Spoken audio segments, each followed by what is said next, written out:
Does my voice sound nasal? An issue people sometimes come to me with is that of having a too nasal sounding voice. They want to learn how to make their voice sound less nasal. So, in order to do that, it's helpful to know a little physiology. There are two pathways for air to flow out when we speak: the mouth, the oral cavity, like when we make a pure vowel sound, ah, and through the nose, like when we make the English consonants n, and And there are also nasal vowels, like with the French on. So, what are we doing when we create those nasal sounds? We're dropping the soft palate.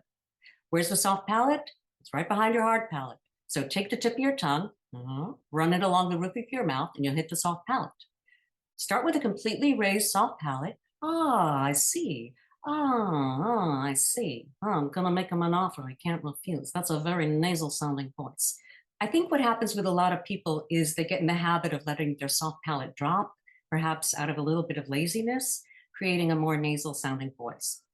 So, in a nutshell, what do you do to make your voice sound less nasal? Simple.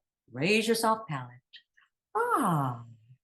Have a question about speech or voice, or interested in working together? Let me know in the comments or DM me.